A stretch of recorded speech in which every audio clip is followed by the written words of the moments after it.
The subtle shift that changes everything. Chapter 1, The Magic of 1%, Why Tiny Steps Aren't Trivial. Hey there, and welcome. Let's begin right here, right now, with the simplest idea in this entire book. The world doesn't change with a bang. It changes with a whisper.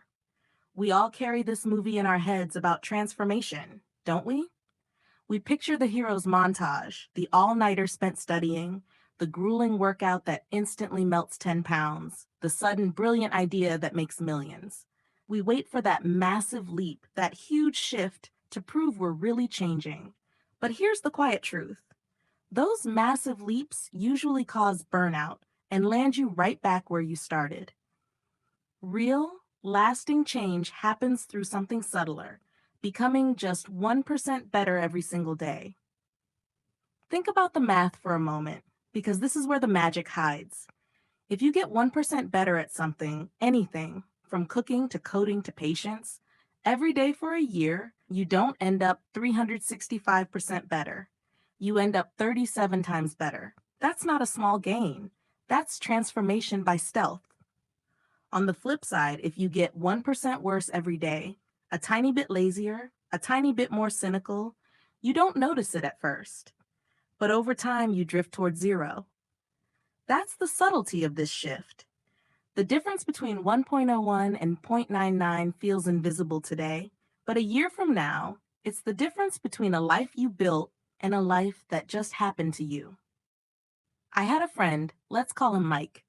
Mike wanted to write a book.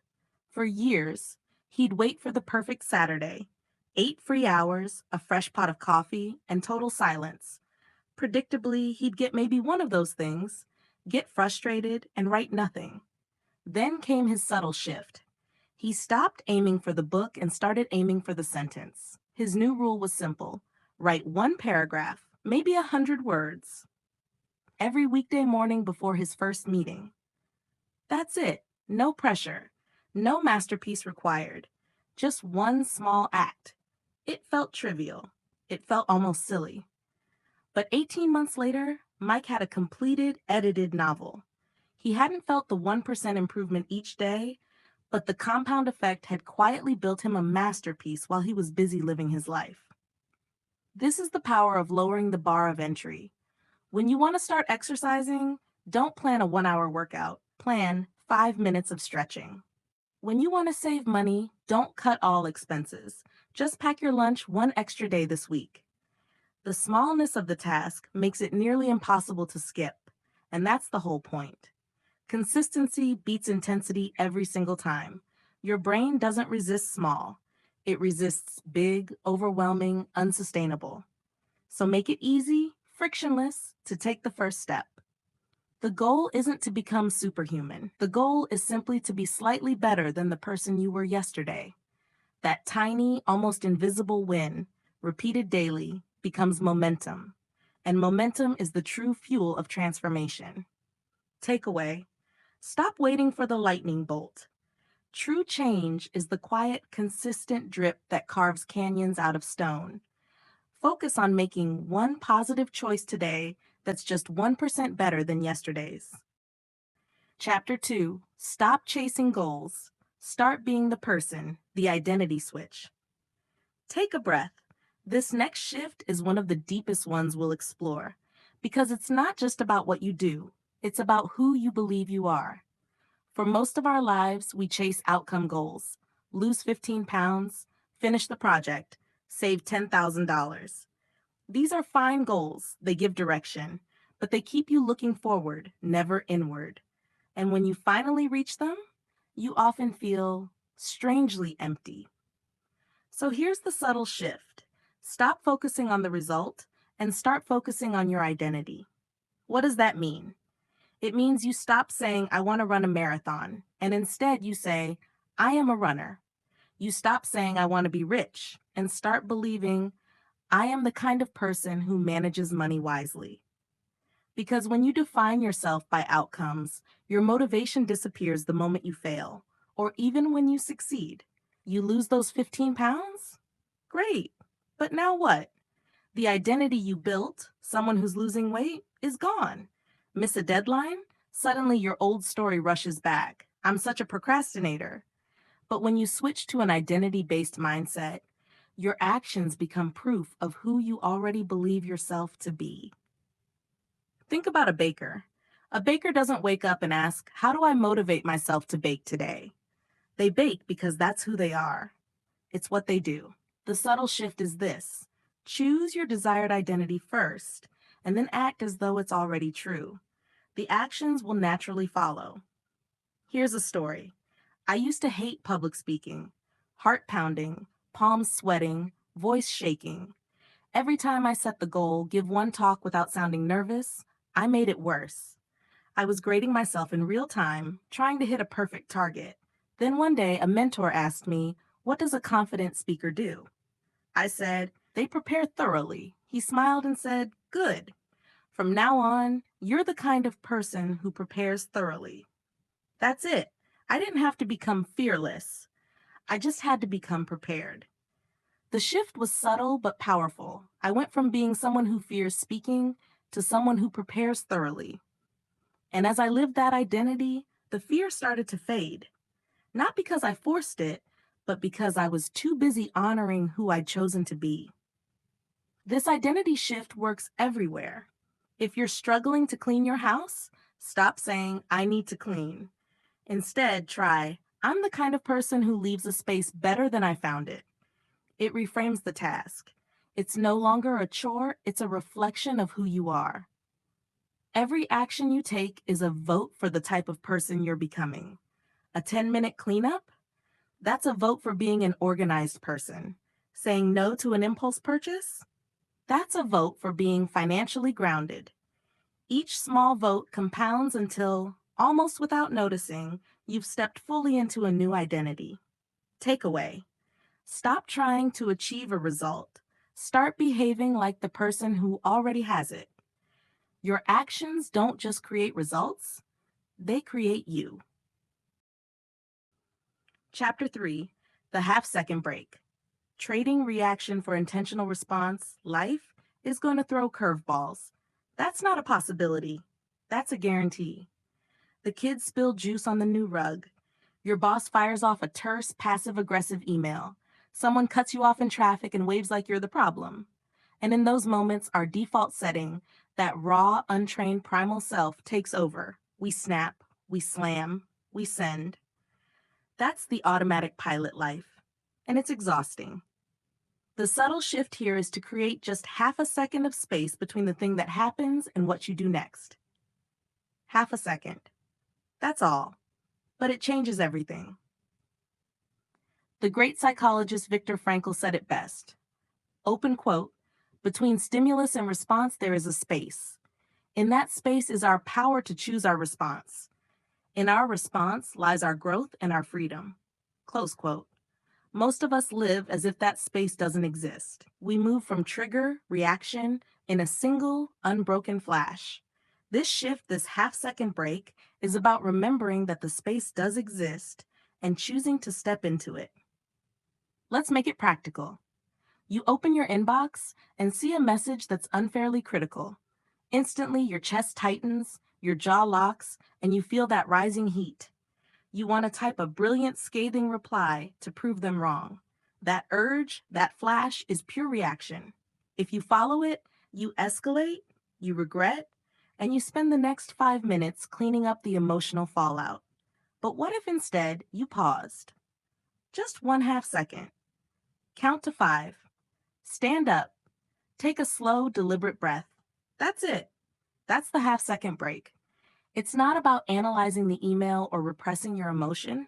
It's about breaking the biological chain reaction, giving your rational brain a fighting chance to catch up with your emotional one. And in that space, something extraordinary happens. You realize you have options. You can write a calm, thoughtful reply later. You can ignore it. You can ask for clarification. You reclaim power simply because you didn't hand the steering wheel to your reflexes. When I started coaching youth sports, I learned this the hard way. A referee would make a bad call, and before I knew it, my voice was already halfway out of my throat. So I created a trick, a cue. Now, whenever that whistle blows, I touch my earlobe with my index finger. It's tiny, it looks ridiculous, but it's my half-second break. That one small action interrupts the surge. It's enough to remind me, open quote, the referee is human. Yelling won't change the call.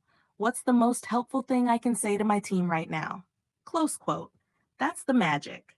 Not suppression, not perfection, just awareness, practiced over time. Training yourself to respond instead of react is not a finish line you cross. It's a lifelong practice. But that one breath, one step, one count pause, it's the most subtle and the most powerful move you'll ever make toward emotional freedom. Because in that small space is you. Takeaway: the space between what happens to you and what you do about it is where your true power lives.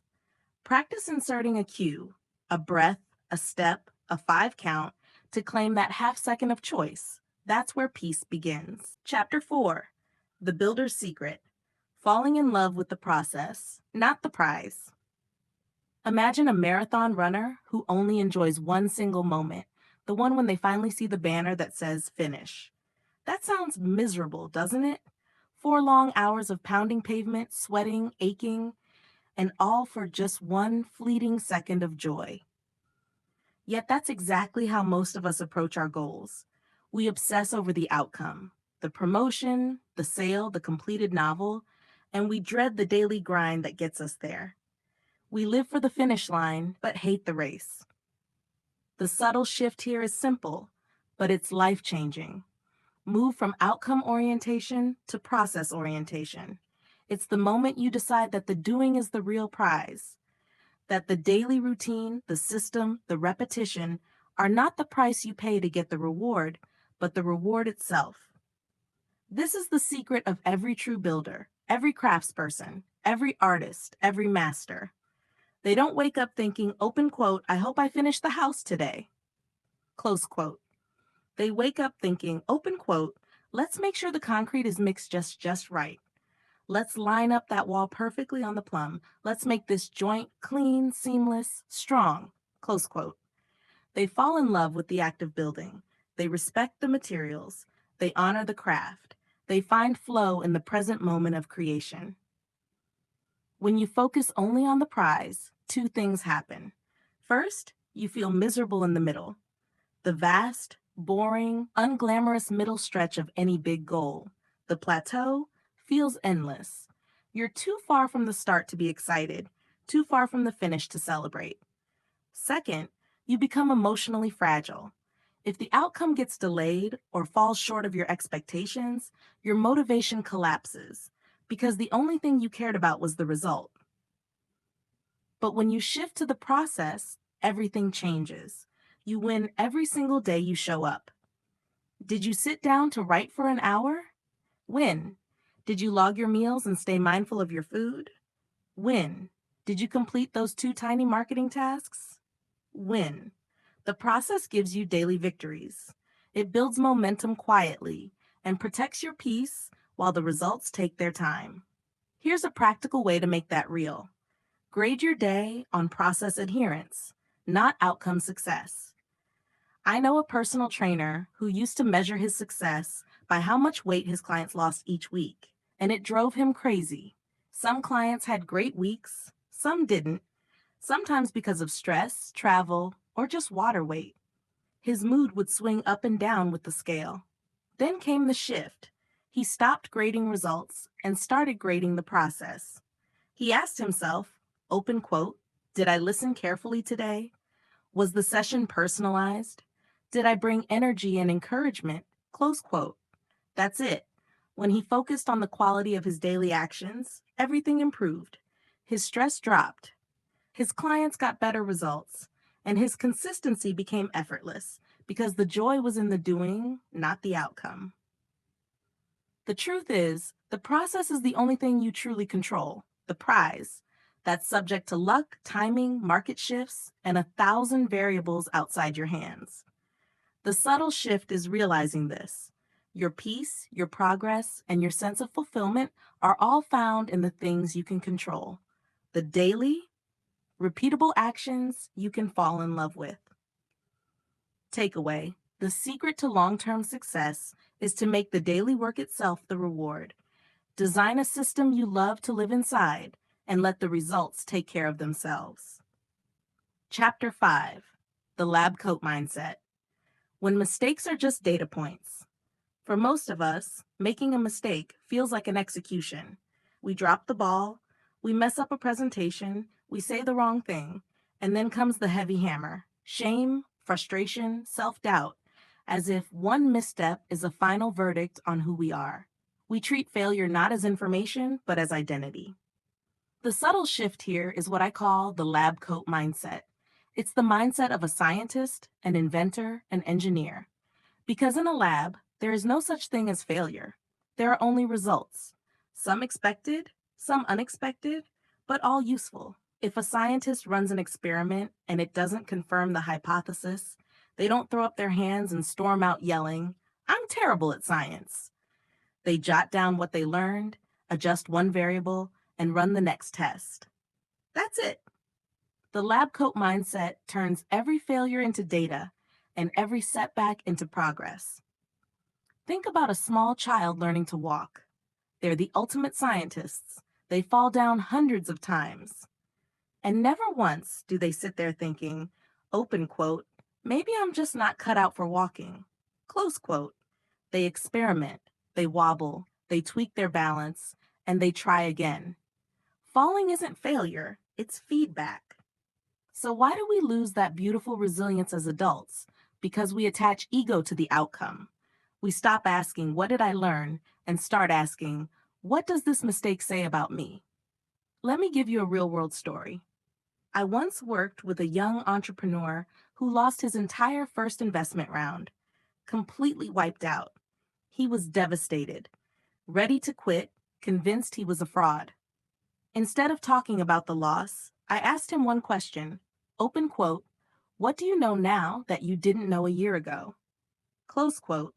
He thought for a second, then began to list things out. I know the average investor conversion rate in my industry. I know my pitch deck was too focused on the product, not enough on the market. I know which investors actually specialize in my niche.